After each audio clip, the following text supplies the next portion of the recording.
الشہداء خمسۃ، شہید 5 طرح کے ہیں۔ شہید کتنی طرح کے ہیں؟ ایک تو شہید وہ ہے جو میدان جہاد کے اندر دشمنوں کے مقابلے میں جاتا ہے اور جا کر لڑتا ہے، لڑتے لڑتے اپنی جان کو اللہ کے دین پر قربان کر دیتا ہے۔ ایک شہید یہ ہے،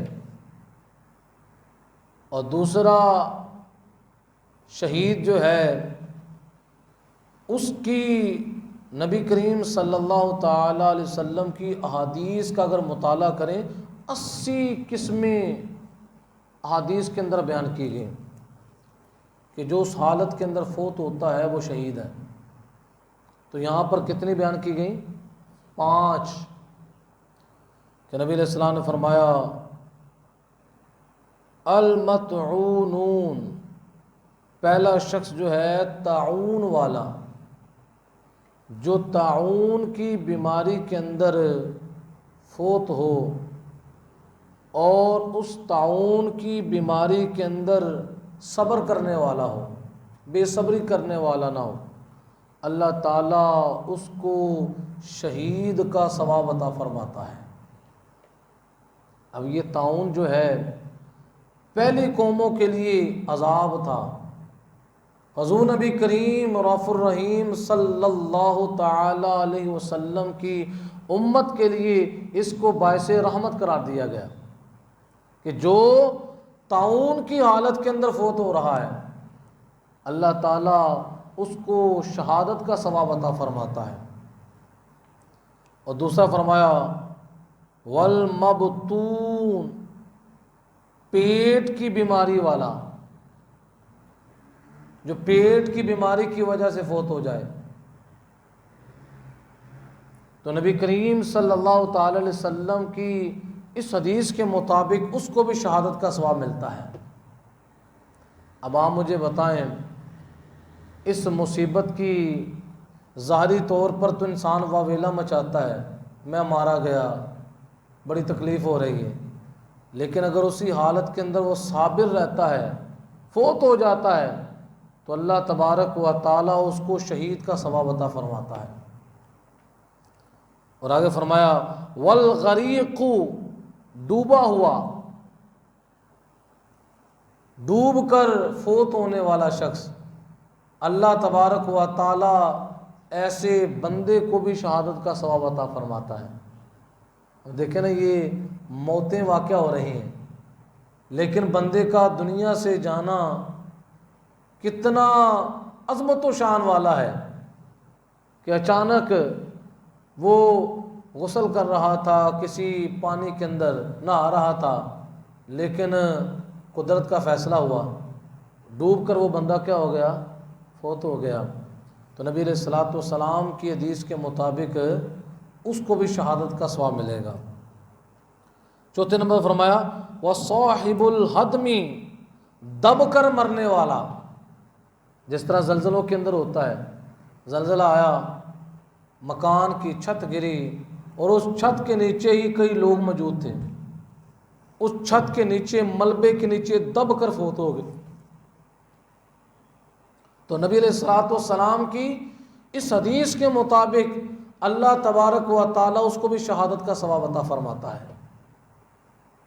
اب دنیا سے یہ بھی بندہ جا رہا ہے کہ جس کی اچانک موت ہوئی، چھت کے نیچے بیٹھا ہوا تھا، اللہ کی طرف سے ایسا حادثہ پیش آیا کہ وہ اسی ملبے کے نیچے دب کر فوت ہو گیا، تو نبی علیہ الصلوۃ والسلام کے فرمان کے مطابق اللہ تعالیٰ اس کو شہادت کا ثواب عطا فرماتا ہے۔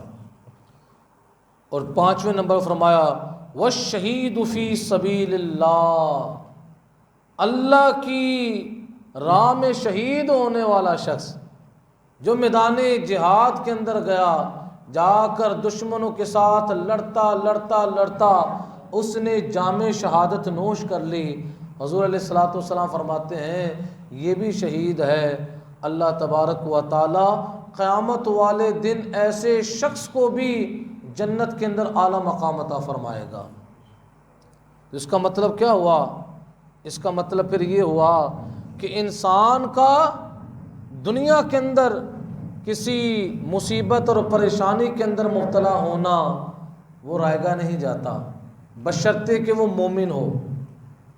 مومن کی خوشی کی حالت بھی اللہ کی طرف سے رحمت ہے، اور مومن اگر کسی مصیبت کے اندر مبتلا ہو جائے، کسی بیماری کے اندر مبتلا ہو جائے، تو اس کو ڈسارڈ نہیں ہونا چاہیے، اس کو دل برداشتہ نہیں ہونا چاہیے کہ اللہ تبارک و تعالیٰ کی طرف سے جو مصیبت اور آزمائش اس پر ڈالی گئی ہے، یا تو یہ ہوتا ہے کہ وہ مصیبت اور پریشانی اس کے گناہ کا کفارہ بن جاتی ہے، یا اگر وہ نیک ہے تو اس کے بلندی درجات کا ذریعہ بن جاتی ہے۔ یہ میں آگے روایتیں بیان کروں گا۔ انسان حیران ہو جاتا ہے کہ ہمارے آقا علیہ الصلوۃ والسلام نے ہماری کس کس مقام کے اندر رہنمائی فرمائی۔ اب یہ جو روایت آپ کے سامنے میں پڑھنے لگا ہوں، اس کے راوی حضرت انس بن مالک رضی اللہ تعالیٰ عنہ ہیں۔ آپ فرماتے ہیں سمعت النبی صلی اللہ علیہ وسلم یقول، میں نے نبی علیہ الصلوۃ والسلام کو فرماتے ہوئے سنا، کیا؟ قال اللہ سبحانہ وتعالی، کہ اللہ رب العزت فرماتا ہے اذا ابتلیت عبدی، جب میں اپنے کسی بندے کو اس کی دو پیاری چیزوں یعنی آنکھوں میں مبتلا کر دوں۔ کیا کر دوں؟ یہ دو پیاری چیزیں آنکھیں، جس کی آنکھیں نہیں اس کے لیے سارا جہان بے نور ہے، اس کے پاس دنیا کی ساری نعمتیں بھی ہوں، وہ یہی سمجھتا ہے کہ میری زندگی کے اندر اندھیرا ہی اندھیرا ہے، تو آنکھیں بڑی پیاری ہیں۔ یہ قدر اس وقت تک نعمت کی نہیں ہوتی جب تک نعمت پاس ہوتی ہے، جب نعمت ہاتھ سے چلی جائے پھر نعمت کا احساس ہوتا ہے۔ تو نبی علیہ السلام نے فرمایا جب میں اپنے کسی بندے کو، اللہ فرماتا ہے جب میں اپنے کسی بندے کو اس کی دو پیاری چیزوں یعنی آنکھوں میں مبتلا کر دوں، کس طرح؟ یا تو اس کو نابینا کر دوں، یا اس کی بینائی کمزور کر دوں۔ تو نبی علیہ السلام نے کیا فرمایا؟ اب آنکھوں کا کمزور ہونا، یہاں پر بندہ یہ کہتا ہے یار مجھے نظر ہی نہیں آتا، میری دن بدن آنکھوں کی نظر کمزور ہوتی جا رہی ہے۔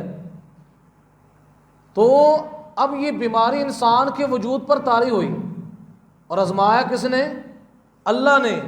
اب بندہ وہاں پر صابر رہتا ہے، تو نبی علیہ السلام فرماتے ہیں ثم صبر، پھر وہ صبر کر جائے۔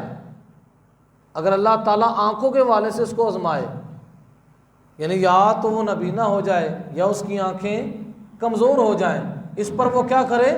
صبر کرے۔ تو نبی علیہ السلام نے فرمایا عوضتہ منہم الجنۃ یرید عینی، نبی علیہ السلام نے فرمایا اللہ فرماتا ہے میں اس کے عوض اس کو جنت عطا فرماؤں گا، کہ جو دنیا کے اندر اس پر صبر کرے۔ کتنا بڑا انعام اللہ دے رہا ہے کہ جس کی آنکھیں کمزور ہو جائیں یا آنکھوں کی بینائی چلے جائے، اس پر وہ واویلا نہ مچائے، بلکہ اللہ تبارک و تعالیٰ کی بارگاہ کے اندر ساری زندگی صابر رہے، یا اللہ یہ تیری دی ہوئی نعمت تھی، اور اگر اللہ پاک اس کے اندر کمزوری آ گئی یا یہ نعمت مجھ سے چلی گئی تو یا اللہ میں اس پر راضی ہوں۔ تو نبی علیہ السلام فرماتے ہیں دنیا کے اندر وہ راضی رہتا ہے تو قیامت والے دن اللہ تعالیٰ اس کے عوض میں اس کو جنت کی نعمت عطا فرمائے گا، اور جنت کا مل جانا یہ اللہ تعالیٰ کا کتنا بڑا انعام ہے۔ بسا اوقات ایسے لوگ احساس کمتری کا شکار ہوتے ہیں، اور احساس کمتری کی صورت کے اندر بے صبری والی باتیں کر جاتے ہیں تو ان کو سوچنا چاہیے کہیں ایسا نہ ہو کہ میرے بے صبری کی وجہ سے جنت چلی جائے۔ اللہ نے ڈیوٹی لگائی ہوئی ہے، صبر کرنا ہے، اور صبر کا رزلٹ کیا ہے، نتیجہ کیا ہے؟ جنت ہے۔ تو اسی طرح حضور نبی کریم صلی اللہ تعالی علیہ وسلم نے آگے اپنے فرمان کے اندر اپنے غلاموں کی رہنمائی فرمائی۔ اب یہ ایسی باتیں ہیں، یہ ہمارے معاشرے کے اندر اس کو بیان ہونا چاہیے، اس سے انسان کی بڑی اصلاح ہوتی ہے کہ بسا اوقات انسان بیماری کے آنے پر ایسی ایسی باتیں منہ سے نکال جاتا ہے جو کفریہ ہوتی ہیں، اللہ سے شکوے شروع ہو جاتے ہیں۔ لوگ یہاں تک کہتے ہیں کہ اللہ بیماری کے لیے، تنگ دستی کے لیے میرا گھر تجھے ملا تھا، باقی سارے ٹھیک ٹھاک ہیں، جب سے میں پیدا ہوا ہوں اس وقت سے لے کر آج تک میں مصیبتوں کے اندر گرا ہوا ہوں۔ ایسے ایسے کفریہ کلمات لوگ اپنے منہ سے نکالتے ہیں۔ تو یہ روایتیں، اس طرح کی روایتیں باقاعدہ ہمارے معاشرے کے اندر بیان کی جانے چاہیے۔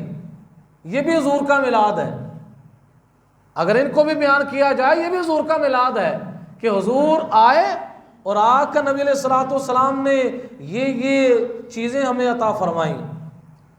اب اس روایت کے راوی حضرت انس بن مالک رضی اللہ تعالی عنہ ہیں۔ آپ فرماتے ہیں قال رسول اللہ صلی اللہ علیہ وسلم، رسول اللہ صلی اللہ تعالی علیہ وسلم نے ارشاد فرمایا من تودع فاحسن الوضوء، جو اچھی طرح وضو کرے،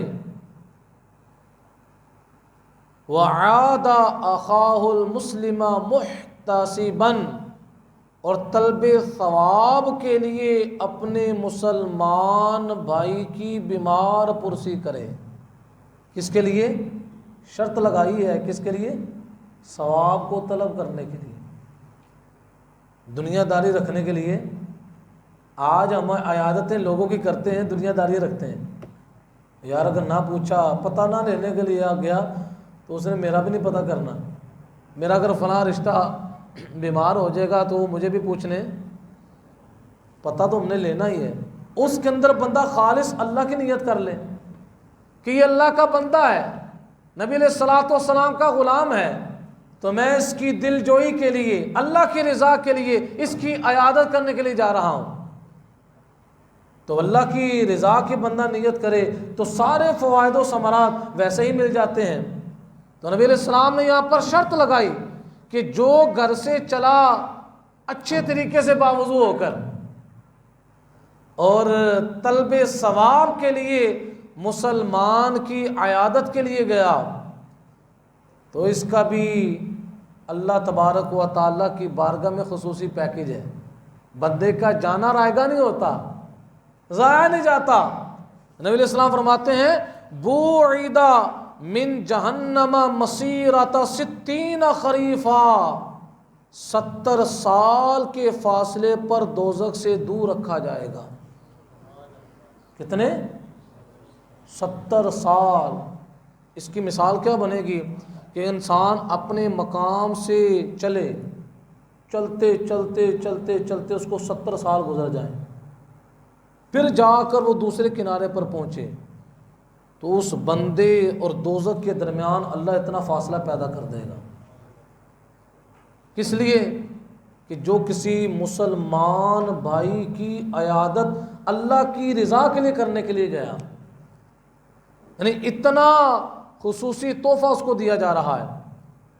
اور جہنم کی آگ کتنی شدت کی آگ ہے، اللہ تعالی ہم سب کو جہنم کی آگ سے محفوظ فرمائے۔ اور اسی طرح جب کسی کی بیمار پرسی کے لیے جائیں تو ایسے ایسے تحفے ہمیں حضور علیہ السلام نے دیے، ہم ان تحفوں کو اختیار کریں اور جا کر بیمار کے پاس جا کر اس کو دم بھی کرائیں۔ اس کو کیا کرائیں؟ اس کو دم کریں، اس کے لیے دعا کریں۔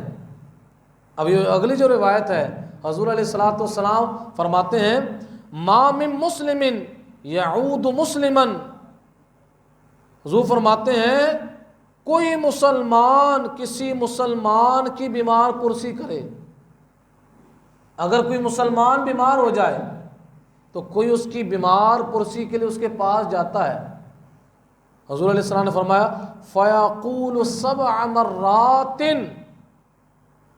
تو 7 بار وہ کہے، جو بیمار پرسی کرنے والا ہے کیا کہے؟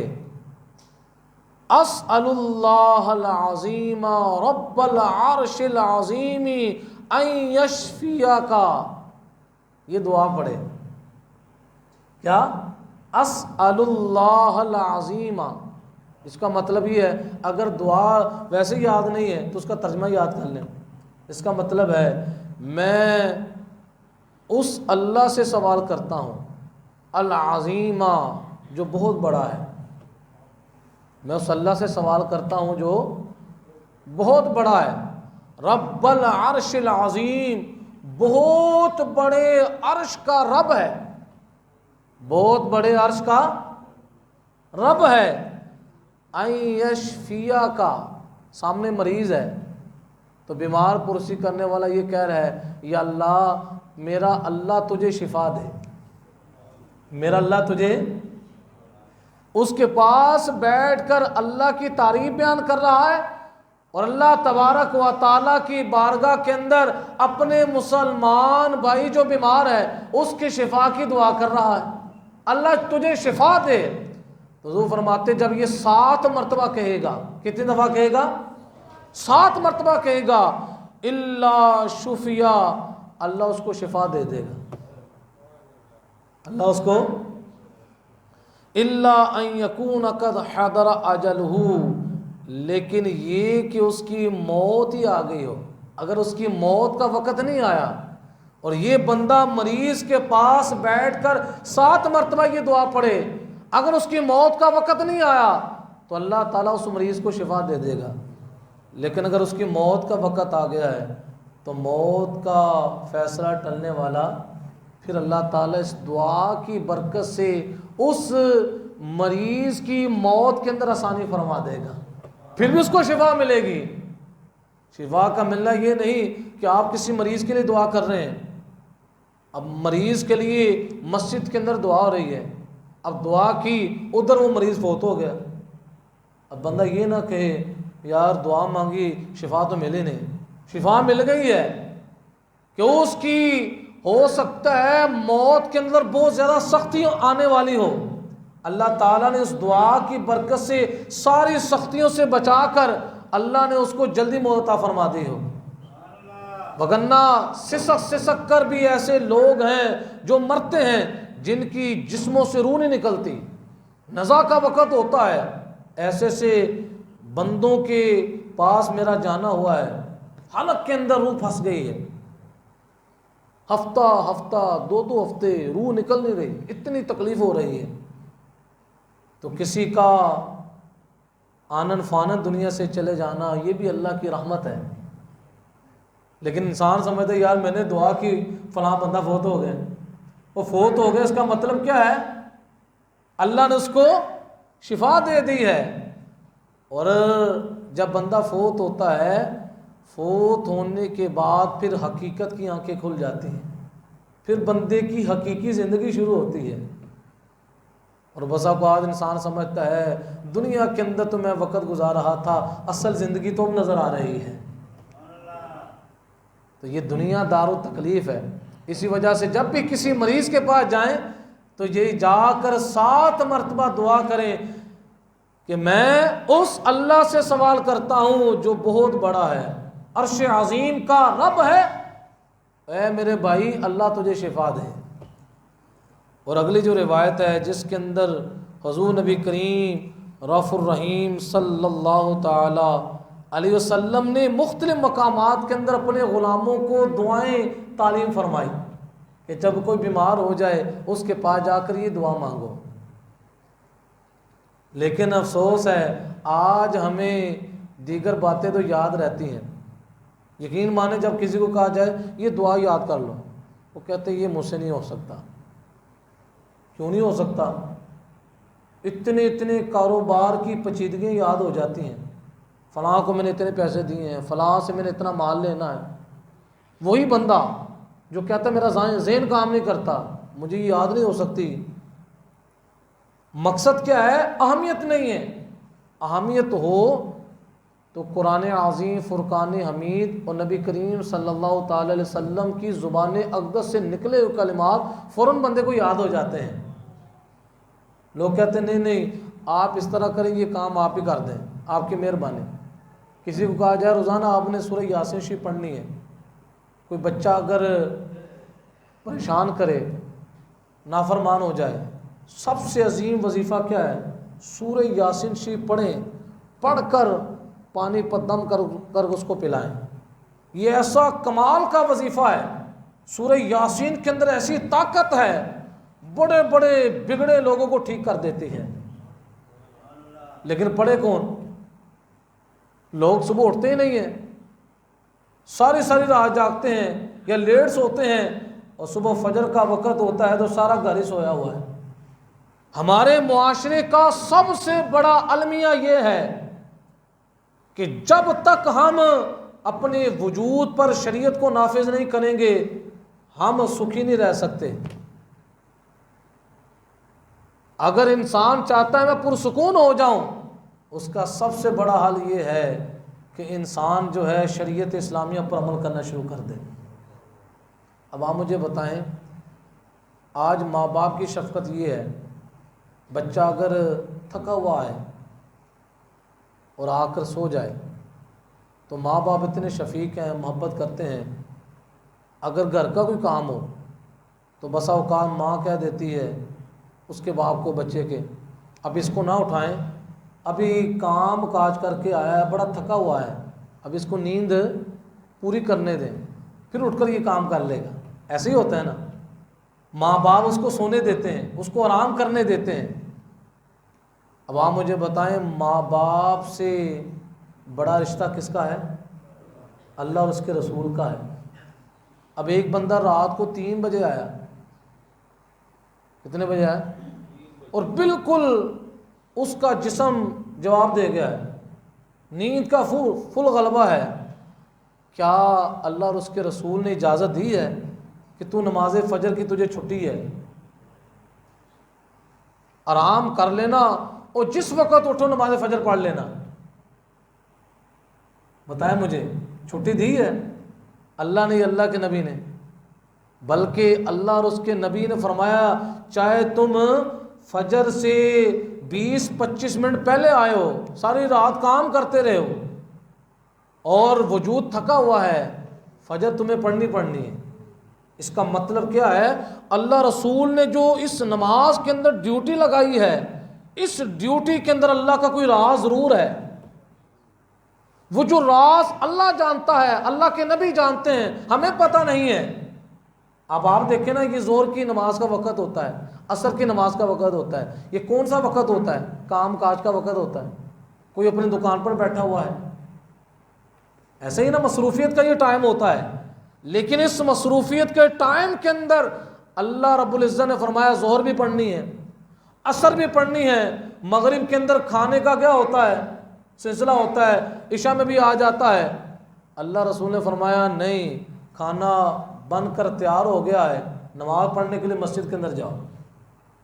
یہی انسان کی آزمائش ہے اور یہی انسان کا امتحان ہے کہ کون بندہ اس معاشرے کے اندر رہ کر اپنے آپ کو اللہ اور اس کے رسول کی طرف لے جاتا ہے۔ یقین مانیں یہی ہماری زندگی کی بے برکتی ہے۔ آئے میں آپ کو ایک برکت والا وظیفہ بتاؤں، کون کون چاہتا ہے برکت لینا؟ ہاتھ تو کھڑا کریں، سارے چاہتے ہیں۔ اور یہ آپ آزما کر دیکھیں، وہ کہتے ہیں نا جس طرح مثال ہے، اگر آرام نہ آئے تو پیسے واپس، تو آپ یہ کر کے دیکھیں وظیفہ، یہ وہ وظیفہ ہے جو میرے آقا نے کیا ہے، جو اللہ کے نبی نے کیا ہے۔ آپ نے فجر کی نماز پڑھنی ہے، فجر کی نماز کے بعد جو کچھ آپ کو ذکر آتا ہے، چاہے آپ کو درود شریف آتا ہے، چاہے آپ کو قرآن پاک پڑھنا آتا ہے، اگر کسی کو قرآن بھی نہیں آتا، درود شریف بھی نہیں آتا اور لفظ اللہ کہنا آتا ہے، وہی کہتا جائے اللہ اللہ اللہ، سبحان اللہ کہہ لے، فجر کی نماز سے فارغ ہوا، اپنے مقام پر بیٹھا رہے، جب تک سورج طلوع نہ ہو بیٹھ کر ذکر کرتا رہے۔ سورج جس وقت 20 منٹ نکلتے ہیں، جب مکمل 20 منٹ ہو جائے پھر اس کے بعد دعا کرے، اللہ رب العزت کی بارگاہ میں دعا کرے، اور دعا کر کے اپنے معاملات کے لیے دعا کرے، یا اللہ میرے فلاں معاملے کو بہتر فرما۔ آپ یہ ایک وظیفہ یہ میں جو بتایا ہے، آپ 40 دن تو بہت دور کی بات ہے، آپ 21 دن کر کے دیکھیں، آپ کو خود محسوس ہوگا کہ اللہ تبارک و تعالی آپ کی زندگی کے معاملات کے اندر برکت عطا فرمائے گا۔ لیکن صبح اٹھے کون؟ صبح اٹھنا ہی پریشانی ہے۔ یہی تو مسلمان کی زوال کی علامت ہے۔ مسلمان چاہتا ہے، اتنی دوڑ لگی ہوئی، اتنی دوڑ، یار مہنگائی بڑی ہو گئی ہے، لہٰذا گھر کے 10 افراد کما رہے ہیں، پھر بھی کہتے ہیں کہ اتنی محنت کرنے کے باوجود سسٹم چلانا مشکل ہو چکا ہے۔ کبھی ہم نے غور کیا ہے یہ مہنگائی جو اللہ نے ہمارے پیچھے لگا دی ہے کہ ہم مہنگائی سے پریشان ہو گئے ہیں؟ کہیں اپنے اندر بھی غور کیا ہے کہ ہم کیا کیا کر رہے ہیں؟ اور اسی معاشرے کے اندر ظلم اور بربریت عام ہو چکا ہے۔ پہلے تو مسلمان کا خیر خواہ تھا، اب مسلمان کو نقصان پہنچاتا ہے۔ یہ آپ چلے جائیں کھانے کے ہوٹلوں پر، چلے جائیں، جا کر آپ تجربہ کریں، چیز خراب ہوتی ہے وہ ہوٹل والا کھلا دیتا ہے۔ کیا کرتا ہے؟ بعض دفعہ ایسا ہوتا ہے یہ گوشت کی جو دکانیں ہوتی ہیں، مردار گوشت ہوتا ہے، اس دکاندار کو پتہ ہوتا ہے، وہ کہتا ہے میں تو خرید کر لایا ہوں پیچھے سے، یہ چیز کیا ہو گئی ہے؟ خراب ہو چکی ہے، تو میرے پیسے مارے جائیں گے۔ وہ پھر کیا کرتا ہے؟ اس کی کوشش ہوتی ہے کسی طریقے سے میں اس کو کسی کے پیٹ میں ڈال دوں۔ اب کسی کے پیٹ میں ڈال دیا، اس نے اس کے عوض میں پیسے بھی لے لیے، لیکن اس کو یہ پتہ نہیں اگر وہ کسی کی بیماری کا ذریعہ بن رہا ہے تو یہ بندہ بھی پرسکون نہیں رہے گا، اس کے لیے بھی اللہ تبارک و تعالیٰ کوئی آفت اور مصیبت کو پیدا فرما دے گا۔ اس وجہ سے آج کے معاشرے کے اندر اگر ہم ترقی چاہتے ہیں، ترقی کا سب سے بڑا راز یہ ہے قرآن و سنت کی طرف ہم آ جائیں۔ کس کی طرف آ جائیں؟ اللہ کے قرآن پر عمل شروع کر دیں، نبی علیہ السلام کے فرمان پر عمل شروع کر دیں۔ ابھی حضور نبی کریم صلی اللہ تعالی علیہ وسلم نے ہمیں وظیفہ ارشاد فرمایا۔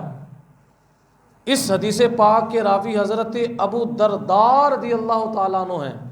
آپ فرماتے ہیں سمعت رسول اللہ صلی اللہ علیہ وسلم یقول، میں نے نبی علیہ الصلوۃ والسلام کو فرماتے ہوئے سنا، یہ حضور کا فرمان ہے، من اشتکا منکم شیئا، حضور نے فرمایا تم میں جو کچھ بیمار ہو، او اشتکا اخ لہ، یا اس کا بھائی بیماری کی شکایت کرے، یا بندہ خود بیمار ہو جائے یا اس کا بھائی بیماری کی شکایت کرے، یار میرا پیٹ ٹھیک نہیں ہے، مجھے بخار چڑھا ہوا ہے، میرا سر درد ہو رہا ہے، کسی بھی بیماری کی وہ کیا کرے؟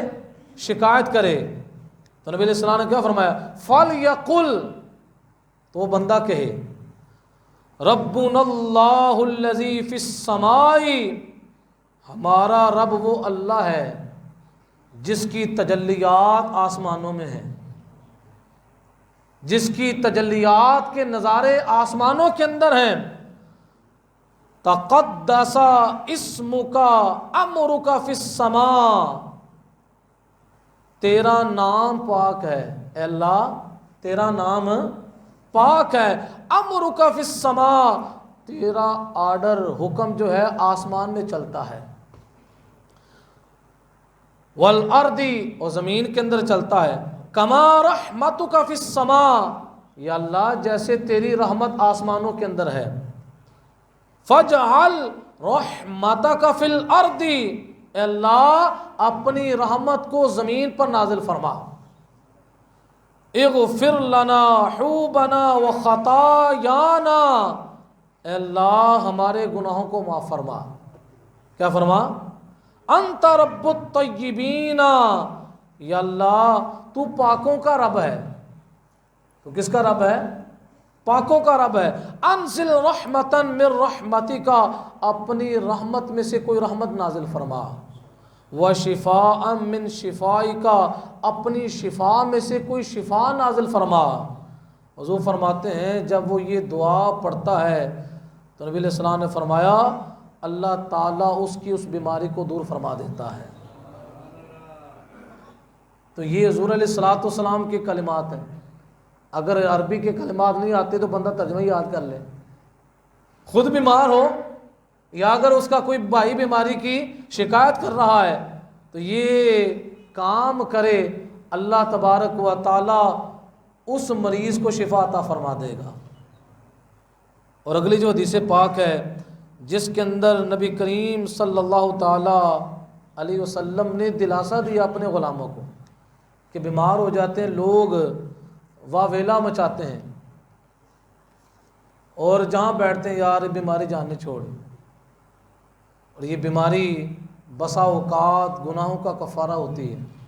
اگر بندہ نیک ہو، صالح ہو، تو اس کو نبی علیہ السلام کے فرامین کی روشنی کے اندر جب بیماری آتی ہے، اگر بندہ نیک اور پرہیزگار ہو تو وہ بندہ عبادت کی وجہ سے وہ اس مقام تک نہیں جا رہا، بڑی عبادت کر رہا ہے، اس کا وہ مقام نہیں کھل رہا روحانیت کا، اللہ تعالیٰ اسی بندے پر بیماری کو اتار دیتا ہے.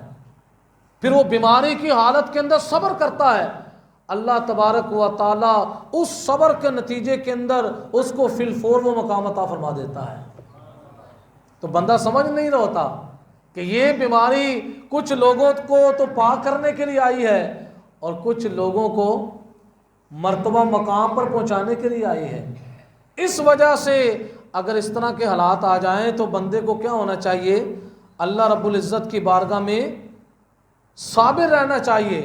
اللہ کی بارگاہ میں گلا شکوہ یہ اللہ کا کم کرم ہے کہ اللہ نے ہمیں انسان بنایا. اگر اللہ تعالیٰ میں دوسری مخلوق بنا دیتا، چیونٹی بنا دیتا جو بالکل حقیر ہے، پاؤں کے نیچے آ جائے تو مسلی جائے، کتنا اس کا بڑا کرم ہے کہ اللہ نے ہمیں حضرت انسان بنایا. انسان بننے کے اندر کوئی بندہ یہ دعویٰ کر سکتا ہے میرا اپنا اختیار ہے کہ دنیا کے اندر مجھے انسان بنا کر بھیجا کہ میں اپنے اختیار سے بن کر آیا؟ کوئی یہ دعویٰ کر سکتا ہے؟ یہ محض اللہ کے فضل سے ہے کہ اللہ نے ہم پر فضل فرمایا اور اللہ تبارک و تعالیٰ نے ہمیں انسانی لباس پہنا کر اللہ تعالیٰ نے ہمیں اس روئے زمین پر بھیجا. کتنی اس کی کرم نوازی ہے.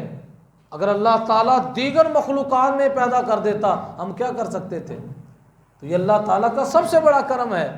اور اگر اسی وجود پر یہ ہم اس بات کو سمجھیں، انسان جو ہے ایک حالت کے اندر برقرار رہ نہیں سکتا. آج ہم چاہتے ہیں میری حالت ایک جیسی رہے، بلکہ اگر نعمت 50% ہے تو یہ تو ہمارا ارادہ ہوتا ہے کہ میری نعمت جو ہے اب بڑھتی جائے، پیچھے کی طرف نہ ہو، بلکہ میرا سفر نعمتوں کی طرف ہوتا جائے. لیکن یہ اللہ تبارک و تعالیٰ کی قدرت کاملہ کے کرشمے ہیں کہ اللہ تعالیٰ انسان کو ایک حالت میں نہیں رکھتا، اس کی حالت کے اندر انقلاب آتا رہتا ہے، کبھی خوشی کبھی غم. تو یہ انسان کے وجود پر اللہ تبارک و تعالیٰ کا جو امر چل رہا ہے، اس کے اندر اللہ کی ایک حکمت نہیں، اللہ کی کئی حکمتیں ہیں کہ انسان کبھی خوشی کی حالت میں رہتا ہے، 1 مہینہ خوش رہا، 5 مہینے نہ خوش رہا، پھر اس سے اگلے مہینے خوشی کی حالت آ گئی، پھر اس سے اگلے مہینے بندہ جو ہے پریشان ہے. تو ان پریشانی کے عالم کے اندر بھی نبی کریم صلی اللہ علیہ وسلم کی وہ مجھے حدیث پاک یاد آئی کہ نبی علیہ السلام فرماتے ہیں ایک بندہ ایسا ہے جس کو ذہنی ٹینشن ہے، گھر کے حالات کی وجہ سے وہ پریشان ہے کہ گھر کے اندر بچوں کے اخراجات کا کیا بنے گا، حالات بڑے ٹائٹ ہو چکے ہیں. نبی علیہ السلام نے فرمایا یہ ذہنی ٹینشن اور ذہنی دباؤ جو ہے جو بندہ مومن کو لاحق ہوتا ہے، اللہ تبارک و تعالی اس کی برکت سے اس کے وہ گناہوں کو معاف کر دیتا ہے جو گناہ نماز پڑھنے سے بھی معاف نہیں ہوتے. یعنی جو بندہ نماز پڑھتا ہے وہ گناہ نماز معاف نہیں کر سکتی. جو گناہ کس سے معاف ہو رہے ہیں؟ انسان کو جو ذہنی ٹینشن ہوئی ہے. بعض بندہ کہ یار میں ذہنی ٹینشن کا شکار ہوں, کوئی ایسا سلسلہ ہونا چاہیے کہ میں ٹینشن سے کیا ہو جاؤں, خالی ہو جاؤں. تو بعض اوقات ذہنی ٹینشن آتی ہے ہمیں کلیئر کرنے کے لیے, ہمیں گناہوں سے پاکیزہ کرنے کے لیے آتی ہے کہ وہ جو ہمارے نام اعمال کے اندر گناہ موجود ہیں, اللہ نے اپنی رحمت کا صدقہ کہ اس گناہ کی سزا جو ہے یہ بندہ قیامت والے دن برداشت نہیں کر سکتا, یہ جہنم کی ایک چنگاری کو برداشت نہیں کر سکتا. اللہ تعالیٰ اپنی رحمت کاملہ کی برکت سے چند گھڑیوں کے لیے ذہنی ٹینشن دیتا ہے. اس ذہنی ٹینشن کی برکت سے اللہ تعالیٰ اس کے وہ گناہ معاف فرما دیتا ہے جو گناہ نماز کے ذریعے سے معاف نہیں ہوتے. اسی وجہ سے بندہ مومن جو ہے اس کی حالت خوشی اور حالت غمی یہ دونوں ہی اللہ کی رحمت ہے. یہ دونوں ہی کیا ہے؟ اللہ کی رحمت ہے. تو پیارے دوستو انشاءاللہ بقیہ اگلے جمعۃ المبارک کے اندر اس پر مزید گفتگو ہوگی. جو نبی علیہ الصلوۃ والسلام نے اپنی امت کو یہ تحفے عطا فرمائے کہ جو بندہ تندرستی کی حالت کے اندر نیکیاں کرتا ہے, جب بیمار پڑتا ہے وہ نیکیاں نہیں کر سکتا بیماری کی وجہ سے, تو اتنا اس امت پر کرم ہے کہ حضور فرماتے ہیں اللہ حالت بیماری کے اندر بھی اس نیکیوں کا ثواب عطا فرماتا ہے. کہ بندہ جو ہے تندرستی کی حالت کے اندر ہے, روزانہ 2 پارے پڑھ رہا ہے, جب بیمار ہو گیا پڑھنے کی ہمت نہیں ہوتی, تو اللہ تعالیٰ حضور فرماتے ہیں جو وہ تندرستی کی حالت کے اندر عبادتیں کیا کرتا تھا اللہ تعالیٰ بیماری کی حالت کے اندر وہ نہیں کر پا رہا, اللہ تعالیٰ اس کو ان عبادات کا ثواب بیماری کی حالت کے اندر عطا فرماتا ہے.